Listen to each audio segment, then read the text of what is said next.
早上好，中国！现在我有冰淇淋，我很喜欢冰淇淋，但是速度与激情就比冰淇淋速度与激情就我最喜欢，所以现在是音乐时间，准备1、2、3，2个礼拜以后。Why did devs think that using Reddit to do Ask Me Anythings is a good idea? Reddit is an Ouroboros of hate. They're normally eating each other alive, but as soon as they have someone else to hate, they will immediately jump on them. And that's what's happened recently with the Reddit AMA posted by Johan. And I just want to dive straight into this. I've had a lot of time to think about this because I've just had to wait for the rain to end so I could get a clear recording. And here we have the original post from Johan, and he says, "It's me, AMA. Hey everyone, feels like there's so much hate, misinformation, and disappointment here. I understand you want Helldivers to be great, and you feel we fall short. So my thinking is, let me hear your thoughts, questions, and concerns. I may not be able to answer all questions, but I'll try my best. This will be a slow burn, as I've got a busy day, but I'll try to get you to your questions in time. Here's some rules to help me coordinate this. We'll only answer top-rated comments. I will not be able to comment on specific people at Arrowhead. I won't be able to answer things that puts us in a breach of agreement with PlayStation, and even doing this is borderline. I will not engage with personal attacks." So with this said, fire away. I mean, that is just the original post, and it's very restrictive. I mean, obviously he's not going to be able to say everything, but I don't see the point in doing an Ask Me Anything when you have such strict criteria and you're openly saying you're only going to answer questions you want to.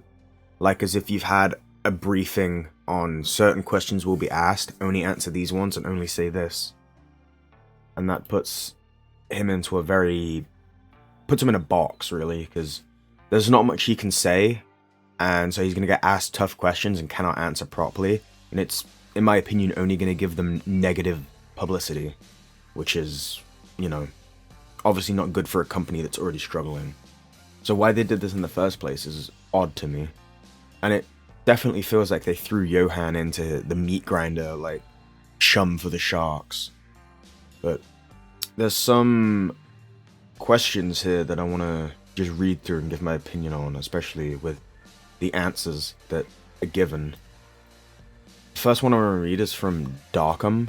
He says, "Any plans on endgame progression? It is unfortunately really dry, and we haven't got any ship upgrades in a long while, or anything really worth it for the high level players. Why hasn't weapon customization been brought to sidearms or stratagems? The answer of it really wasn't used, and it didn't sit right, to be honest. The system wasn't complete, and yet it has been abandoned. It could bring so much more fun. Why do bugs that benefit the player have been fixed so fast, while the other ones that are pretty unrealistic take several months to fix? Like the flesh mobs, phasing through the walls, and that bug took months to fix. I know it's quote-unquote fixed according to Mitchimus on Discord, in brackets we will see next week, I really hope it is fixed, but the mech bug where a Helldiver could stay well alive as long as they were long as they were in the mech was fixed in a week." Oh, with the Adreno.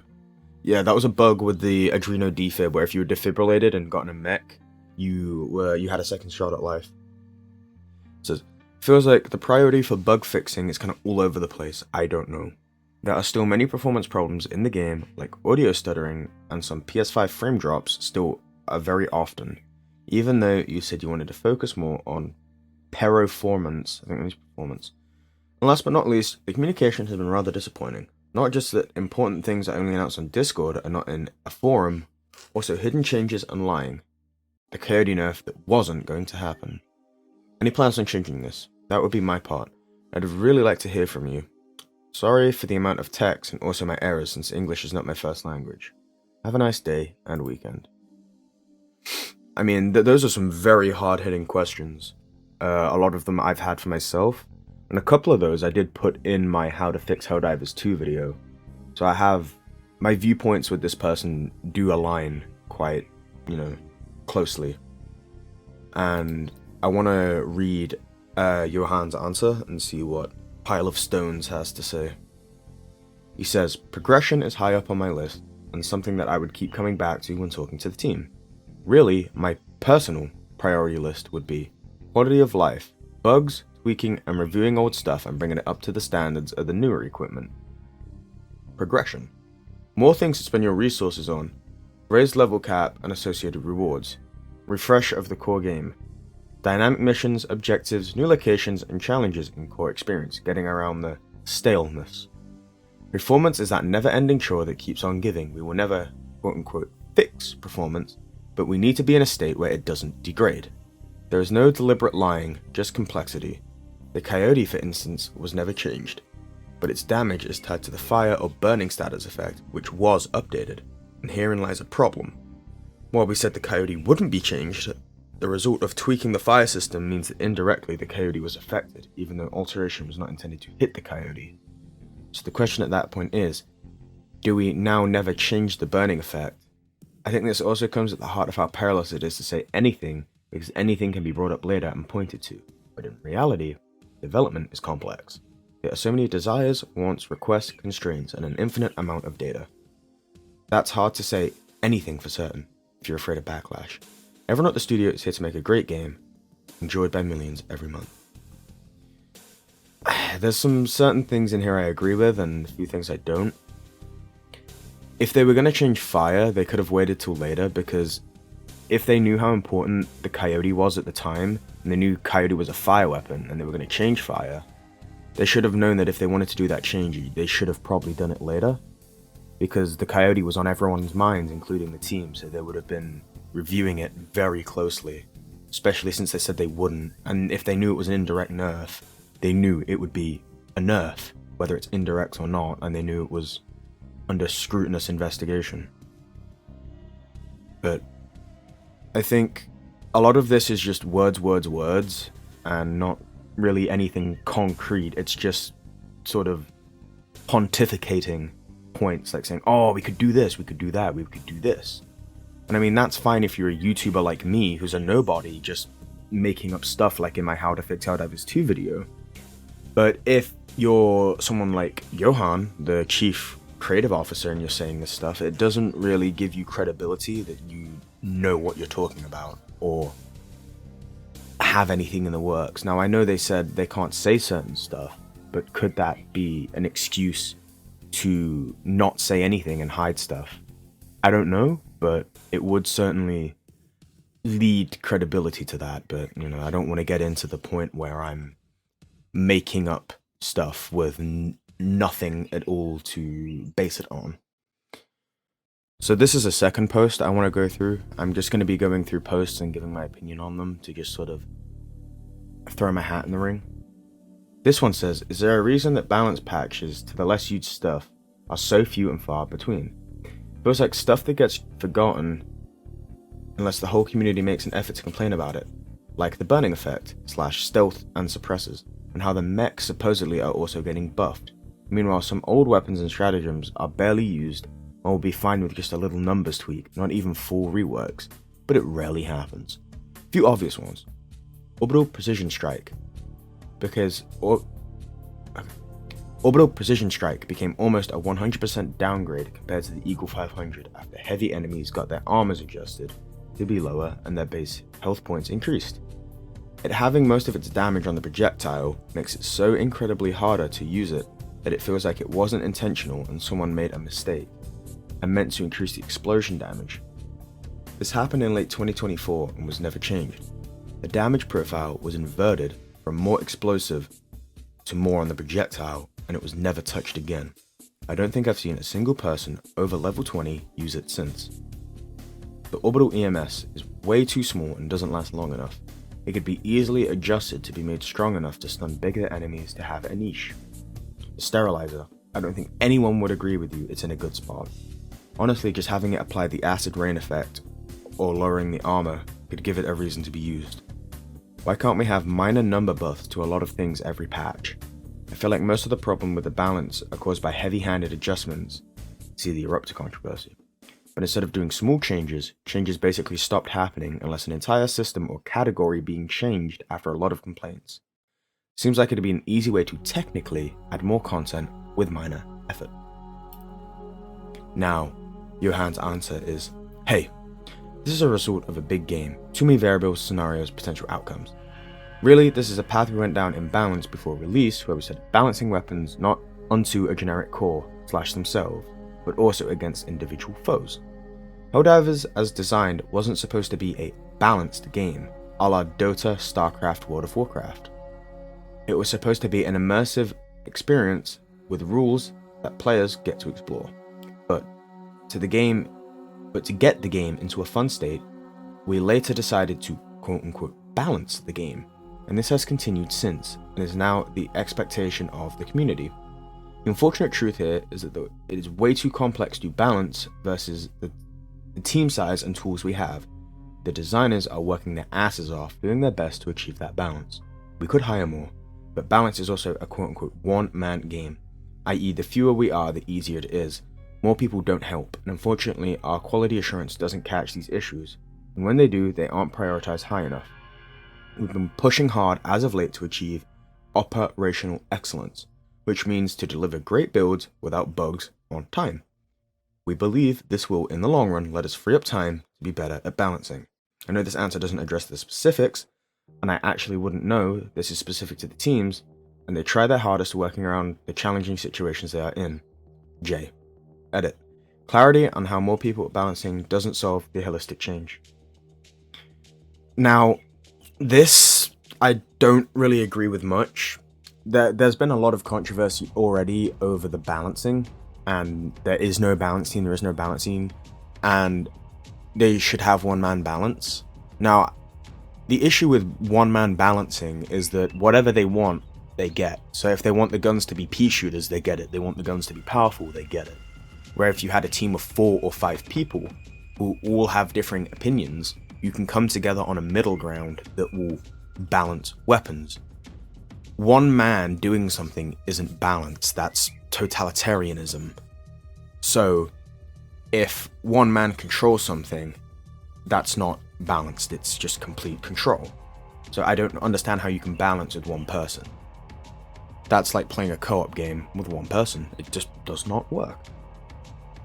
Now, saying to just throw people at it will solve the problem. We know throwing people at it does not solve the problem. And that's why them getting loads of outsourcing devs has not fixed the problem at all. How will that fix it? Because it's already not. So that's just something that I completely do not understand why this was posted as a response. And the statement about it not wanting to be balanced is odd. If a game is unbalanced, then it's not fun. If it's unbalanced in the sense that you're way too strong and the enemies crumble, it gets boring. If the enemies are way too strong and you're weak, it gets annoying. It's not good game sense to unbalance a game. For an example, imagine, I don't know, Minecraft, but you have 1 health point by default. I know there's mods for that, but imagine that's default. And any hit will kill you. That would get very boring and very stressful in a game where you're meant to explore. It would restrict you. That's not good game design. So why do Helldivers openly admit they are unbalancing the game, but then want to make a creative game? They do have the excuse of a game for everyone is a game for no one, but at this point they're making a game for no one by trying to make it a game for everyone. It's very backwards. I mean, there's some more posts I'm going to go through. This one is by Secadonian. They say, I've been maintaining a dock with lots of bugs and issues at Helldivers 2 for over a year now. Made a ticket over on Zendesk sharing it back in July 28, 2025. Got a response that it was forwarded to the team, but not much happened after that. I've continued to maintain and improve the dock, so I want to take this as an opportunity to share it and to bring more attention to the bugs and issues. And also how the players would love to see a proper one from Arrowhead, as the current known issues list over on Zendesk was basically useless. Then they post the link. The main page is the one called Active Bug List, and with this, I guess it's public for everyone to see.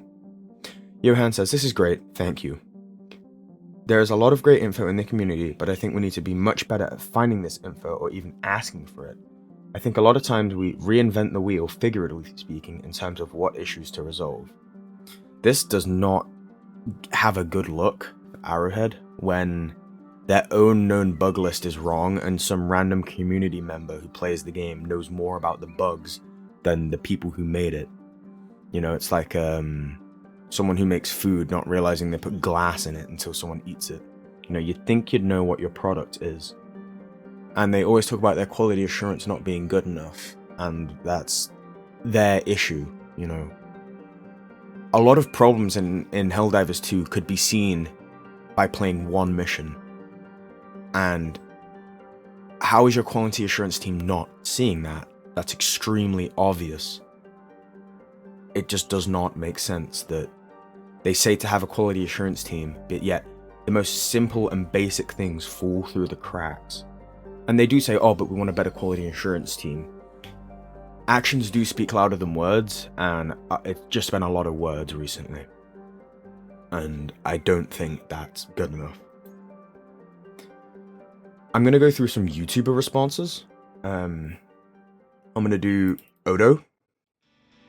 Odo says, why are the devs adamant on making the game they want and not the game their players deserve? It may sound ironic, since it is the devs' game after all, but the vast majority of players bought a game that becomes harder to enjoy.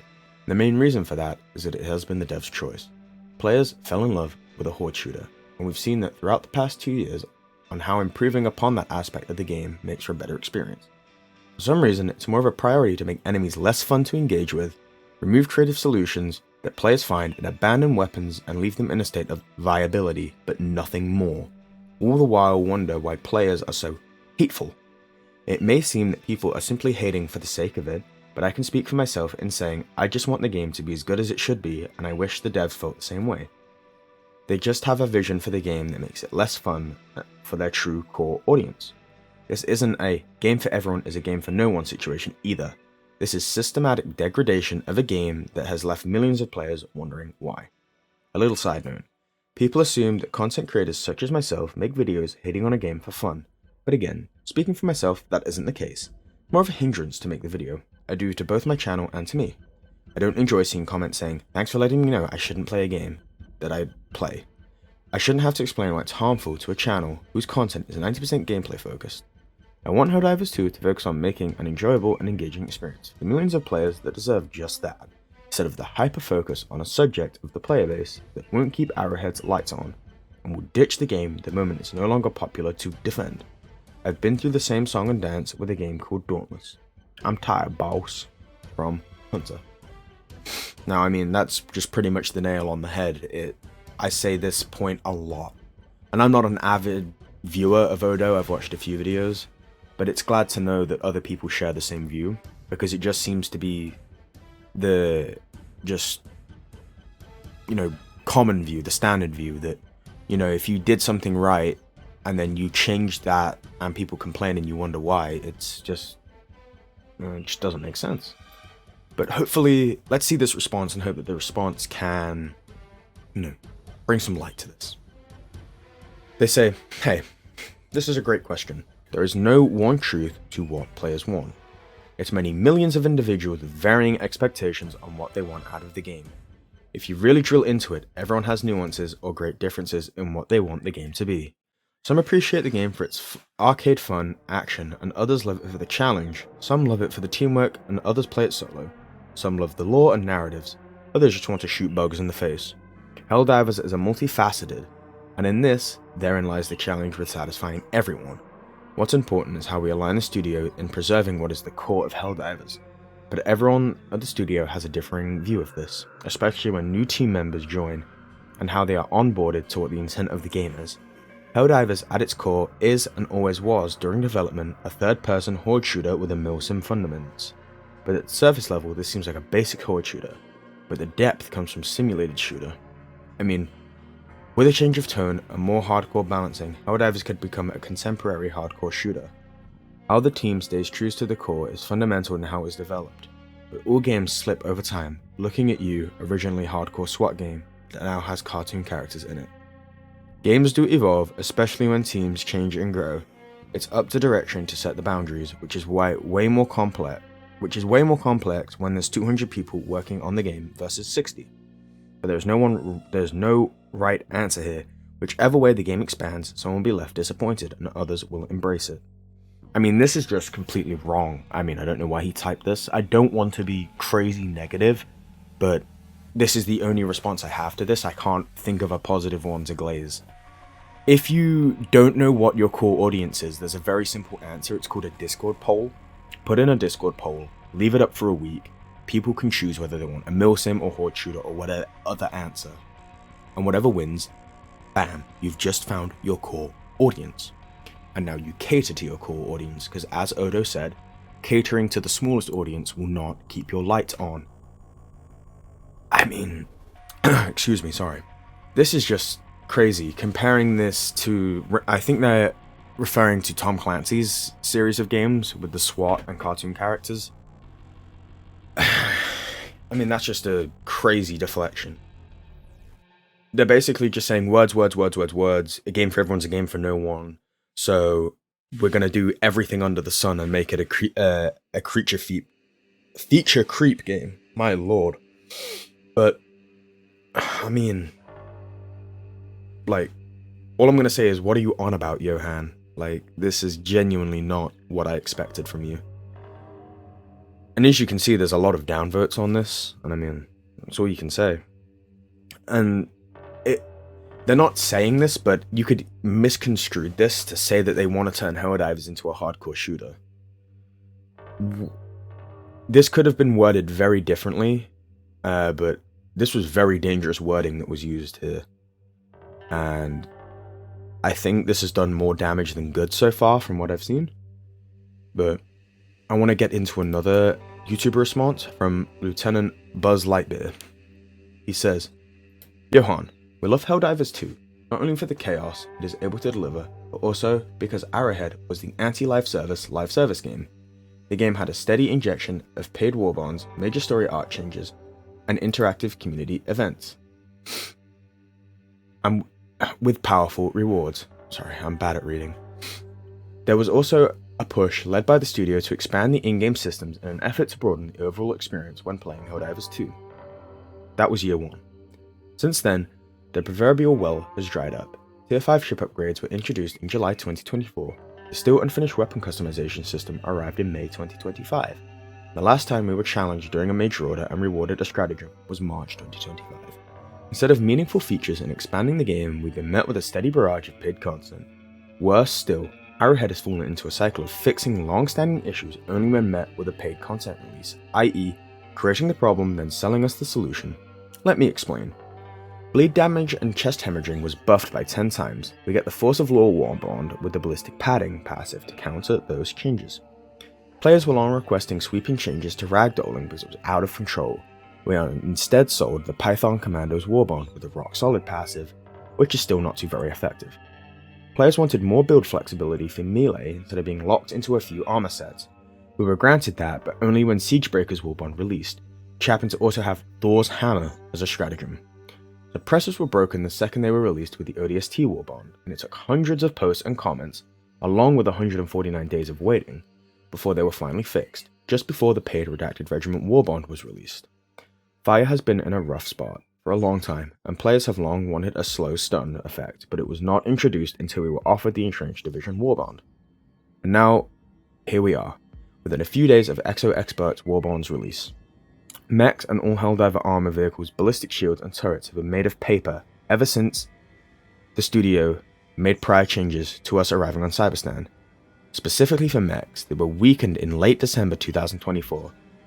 A patch reduced their leg and arm armor. Of course, we get the official announcement yesterday that mechs will be receiving buffs right alongside the paid warbond release. As you can see, this is more than an isolated incident, it is a pattern, and one that old Arrowhead stood very much against. When can Johan, Arrowhead, and Helldivers 2 get back to that slightly old rebellious group of developers that zigged when everyone else zagged? Creating problems, alienating large sections of your devoted player base, and then only fixing issues when paid content is not what you guys are about. That's AAA. Monetize till the game dies, corpo BS. This has all been a very long-winded way of getting to my question. Even at this late hour, will Arrowhead commit to delaying Exo Experts, pulling the mechs out, and restructuring it to be in line with what the majority of players are wanting? Armored vehicles belonging in major orders and used as rewards for going ham against a faction. Also, will you hand down to a team a directive to stop the fixes/solutions being sold back to us only through paid content? And finally, is there any feedback or solutions you would take from a player or players that would create an initial pause in the current direction of content the team is working on? We want to help you and in turn help ourselves, but we don't populate the normal echo chamber, sodium like the low sodium channels. There is a ton of highly experienced players out here in the unfiltered channels that love the game. We're expressing ourselves, but in many cases the feedback falls on what is perceived as death is. It's appreciated that you've stepped out of the normal avenues to meet us in our area. Cheers. Now that's another amazing post that was, put in there. And let's see what Johan says, because that'd be very hard to argue against, because he just dropped an absolute truth nuke on Pile of Stones. He says, hey, this is a great post and question, and not so much to digest. I first want to address the points that you made about the war bond plus balance/fixes. I think this is an unfortunate consequence of when we do a push for a war bond. We review all issues associated with balancing. Remember when we did a nerf to fire just in time for the fire war bond release? Yeah, that really hit us hard, and we sort of said that whenever a war bond is released, we need to ensure that the items in it and associated mechanics are up to scratch. I mean, yeah, there should always be, but I disagree with that, by the way. I'll get into that later. So this has in turn made us really hone in the theme of a war bond. So if we are working on a stealth war bond, we want to make sure that we are focused on testing and balancing and stealth fixes. In a perfect world, this would be disconnected, but we have leaned into it that if it doesn't work when it's in the spotlight, it will reasonably so create disappointment. But point taken, we will discuss with the team. So to your questions, no, we won't pull the mechs from the war bond. You can still grind to purchase each war bond, and we see through the data that most do. Our rule is that we shouldn't have things that are necessary to play in the war bonds, and neither of the mechs is. I know we've slipped up a couple times, please call that out. I will discuss this with the team to see what the approach is to take. I think this comes down to solving core issues rather than limiting what kind of perks and content is released and ensuring there are ways to play around it. I think this Ask Me Anything has opened my eyes, and it was my hope, to the grievances that you have.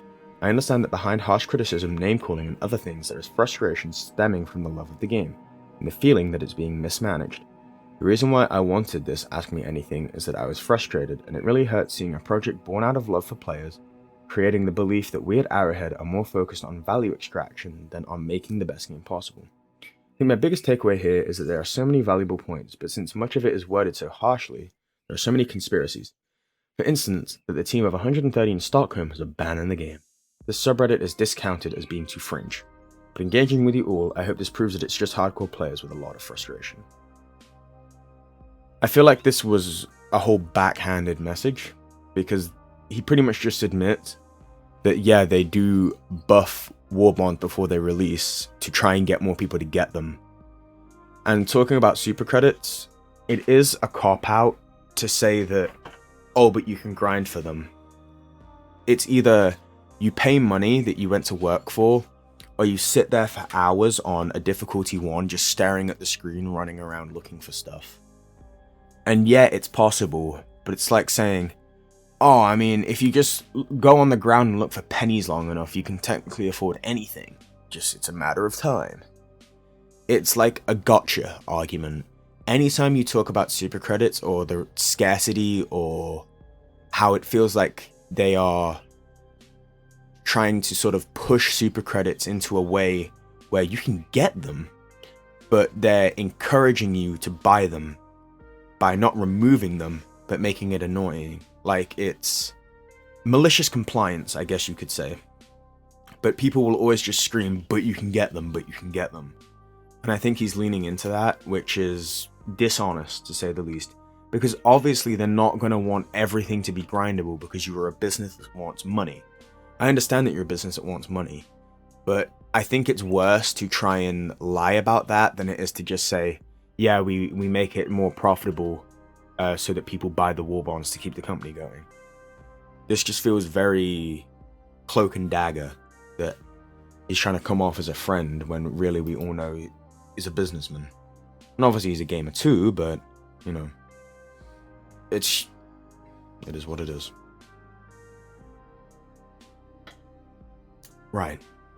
Here's one, following up on what I said about super credits. He says, as a company, do you think the system for earning super credits is well balanced?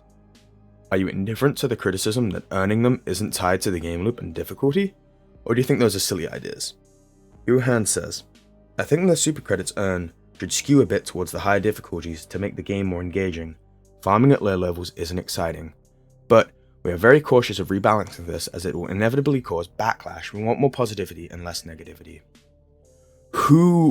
Okay, I just want to know, who amongst you watching this would hate that you have to get super credits, or not that you have to, but more super credits would be more available on higher difficulties? If you disagree with that, let me know why, because I want to understand it. It seems like 99.9% would want that, so why would you say that people would hate that? You could be a conspiracy theorist and say they don't want them to become more available because then they'd lose more money. But you could also just say that they're not that intelligent. Because he says this, but then he will go on in the last post and say that, oh, you can get them, it's easy. Well, he didn't exactly say that, but it was implied. But then say something different in the next post. It's very indicative of they just want to say what will make people happy to pacify the community while they continue to milk you.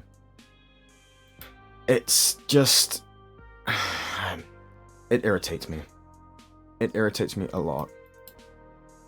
But this one is fitting the tone of how we're going so far. This is by Shakeable Pilot. They say, I want to ask, why do we always reach this point? Now, Arrowhead isn't aware about the issues that are complained about. Why don't they communicate to us that they're looking into problems? Or why do sometimes they go out of their way to create more things that the player base has shown they don't like? In brackets, like people complaining about ragdolls on bots and then creating war striders. We always end up in the 60-day plan situation where they have to take drastic measures, like into the unjust optimization patch, and this Ask Me Anything. So I want to ask, why do we always end up in situations like this, in a cycle? Why can it not be prevented? Pile of Stones then says, I think this is, at its core, a combination of not testing enough, and the most experienced in the community are far better at the game. We are aware and are actively working to resolve this. We need each update to be thoroughly vetted. I don't know what you think, but to me this feels like a nothing burger answer of, I don't know bro, we're just kinda ass. Because you just said it's a combination of experience and that people are good. So he's just saying you're too good at the game and that you're getting bored because you're too good. Which just, I don't know, man. Isn't the whole point of the game of live service is that you just can keep playing it? That's what live service is. That's what I've always thought live service is. And then just saying, we're working on this. He always says, the team's working on this, the team this, the team that, the team's doing this, the team's doing that, the team's doing this, the team's doing that. But nothing happens. He says they're doing this, that, and the other. They're doing everything at 100% all the time, but then it's like a slow drip feed. Like it feels like it's an indie game made by 2 people who code it on the weekend, when it's hundreds of people who they say are giving it their all, yet stuff comes out extremely slow, and even when giving it to other known studios, it just does not add up. It's all not coming together. But I want to move on to the end of the AMA. This is Johan's response. He says, hey everyone, I want to thank you all for taking the time to ask questions, challenge me, and share your frustration. Honestly, I did this Ask Me Anything because I saw the disappointment, criticism, and mistrust in this subreddit, and it got to me. I wanted to get a better sense and understanding of what was at the heart of it. A lot of the points that you make are fair, some are very painful to read, but I know it comes from a group of players that care deeply about Helldivers and want it to remain special. My takeaway always from this is as follows. You want to have the game deepen. Old systems, gear, progression, resources, and the Galactic War need more attention. You want more meaningful reasons to keep playing beyond the next Warbond. You want underused equipment to have a purpose long term, and you want progression to feel worthwhile, and community actions to result in memorable moments again. Furthermore, it concerns that Warbonds can feel like they are moving faster than fixes, polishes, and systematic improvements, which is not the intent, but perception matters. Trust is not rebuilt by me saying, yeah, sometime in the future. It is actions alone over time that clearly says we are listening and acting in good faith. The action. This week, I will talk to the direction team about how we can align more with the expectations that you have on the development of Helldivers. want us to communicate better. That means accurate patch notes, transparency around priorities, more accurate known issues, and less reliance on me or someone from Arrowhead randomly jumping in to figure things out. Like this. When our communication fails, you guys fill in the blanks, and right now, many of those blanks are being filled with mistrust, and that's on us. Action. I will report back once every other week starting this week, with where we are, what our thoughts are, and how we'll be moving forwards. I can't promise every specific request in this thread. I can't promise instant solutions. Helldivers 2 is a large, complicated game. Some of these issues are genuinely difficult, but it's not an excuse for standing still. There's a lot of work that is in progress, that we will see the fruits of in the coming weeks, months, and year. This conversation has helped me understand your frustration a whole lot better.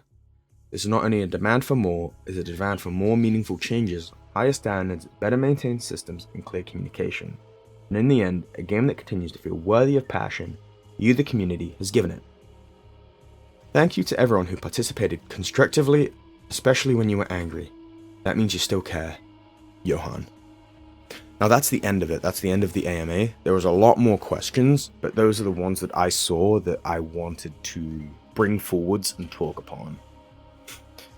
And I mean, this whole thing just feels very corporate.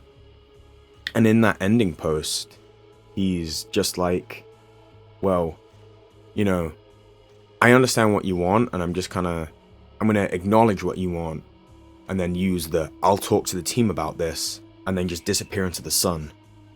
And although he's talking about bi-weekly posts, or sorry, once every other week, I think those posts will be like this, where he sees what's wrong, will say he knows what's wrong, say I'll talk to the team about this, and it'll just be a loop to create sort of false acknowledgement to say I understand what this is, I'll pass it forward up the corporate chain, and then it'll just somehow disappear into the smoke of corporations.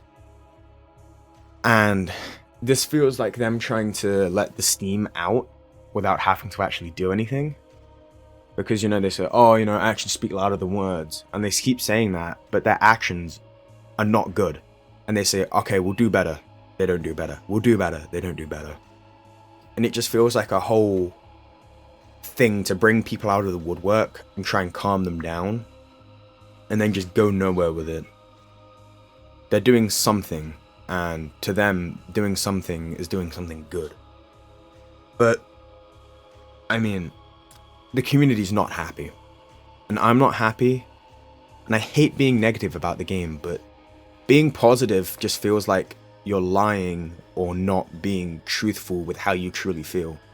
And just because I'm negative or critical of the game does not mean I do not like it. If I did not like the game, I would not talk on it. And that's something I want to be understood. Now, I want to know what you guys feel about this, because I know a lot of other YouTubers have already made their videos on this. And they've probably said the same thing as me. And I'm probably gonna sound like another voice in the void. But I want to know what you lot think. Separate from the AMA, between me and you. Me and my community. Because it's important to me that I'm not just being mad and the steam coming out my ears. Because I don't want to come off as someone that just screams at everyone and hates everyone. Because that's not what I want to be. But with that, I want to thank you all for watching. I didn't expect this AMA. I've been distracted with other projects, so I've had to take time off of those to come here. But I want to thank you all for watching. And again, let me know about the AMA. Video ideas, I always accept video ideas. And please leave a like. Please subscribe. I want to try and get to 500 subscribers, hopefully soon. And I hope that you all have a great day. And that you continue to have a great day. And I want you to remember that you are valued. And you are needed in this world. And with that, I will see you all in the next video.冰淇淋